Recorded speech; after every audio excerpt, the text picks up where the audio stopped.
So, let's start. Statics, Chapter 3, number 34 na, sa 12 edition ni Hebeler. So, the wire forms a loop and passes over the small pulleys at A, B, C, and D. So, if the maximum resultant force that the wire can exert on each pulley is 120 newtons, determine the greatest force P that can be applied to the wire as shown. So, paano to? Yan, pinapahanap si force P. So, kung titingnan natin, dumaan yan sa smooth pulley. Iisang tali lang to, no? Iisang tali lang. Meaning, iisang tension lang yan. Okay? Iisa lang yung tension natin dito. Isang tali lang siya eh. So, yung tinutukoy na 120 dito, this is not the tension. This is the resultant force, no? Yan, yung resultant force. So, symmetrical lang naman, meaning yung resultant force natin kay B, pareho lang kay C, and yung kay D, pareho lang sa A. Tama? Symmetrical lang naman, no? Pareho kasi 30-30. So, kung pareho lang si B and C, pareho lang si A and D, pwede nating i-consider na lang si A or B. Diba? So, considering pulley B, ito yung makikita natin kay pulley B. Diba? So, at B, ayan, muna natin. So, at B or C, yan, same lang sila. Ito yung makikita natin, no? And this is the pulley. Then, meron tayo ditong wire na dadaan. Yan, ito na yung wire natin, no? Ito na lang. Yan, di ba? So, ganito siya. Tama. So, same sila nung tension. Isang tali lang yan eh. Ito lang yan, no? Yan, connected lang yan dyan. So, if this is tension T, yan, this is also tension T. Tama. So, ano yung tinutukoy dito na resultant force? Yung tinutukoy na resultant force dito, yung nag-a-act dito sa pulley. So, if this is T, no? And 90 degrees yan. 90 degrees ito. Ibig sabihin yung resultant force nila, ito yon. Ito siya, di ba? Yan. This is the resultant force na 120.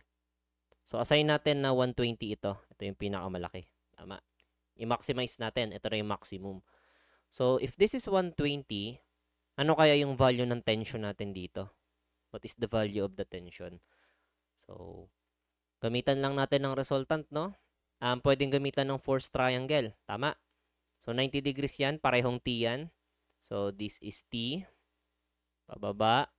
Tapos, tension T. And ito na yung resultant na 120. Diba?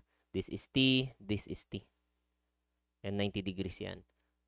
So, Pythagorean lang, no? So, that is T squared plus T squared.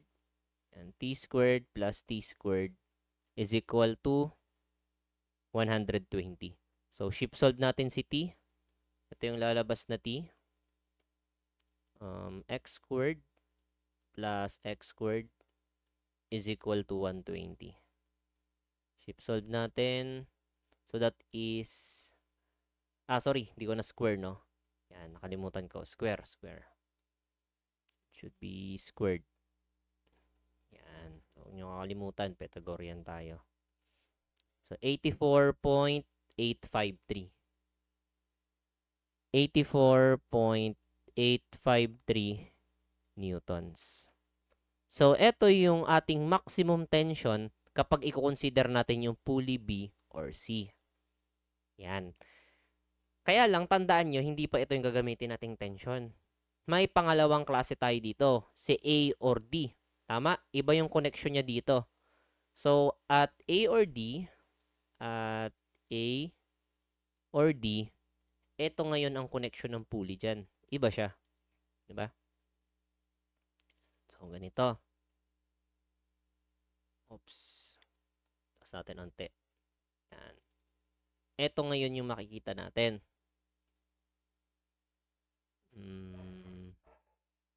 Pa-horizontal dito. Then, imbis na perpendicular siya dito, di ba naka-angle? Ayan o, naka-angle siya. So, parang ganito. Yan, naka-angle siya ng ganyan. Na kung saan anong angle nito, so kita natin dito, no? 30 degrees dito banda. Dito is 30 degrees. Ito siya, di ba? Ito. Yan. So, this is 30 degrees. So, syempre, the resultant force is ito. Yan. So, ganun din, i-assign natin na 120 ito. 120 newtons. Okay. So, if this is 30 degrees, therefore, yung angle dito is, bubuo ka ng right triangle, 60 degrees yan. Eh, dito magna 90 ka. So, ang pagitan nila is nasa 150 degrees. So, kung gamitan natin ng force triangle, okay, gawa tayo ng force triangle. Ito muna, same lang yan, no? Tension T. This is tension T kasi isang tali lang yan. So, T. Tapos, pupunta tayo dito ng naka-angle na yan. Pwedeng dito ko na lang kunin. Yan.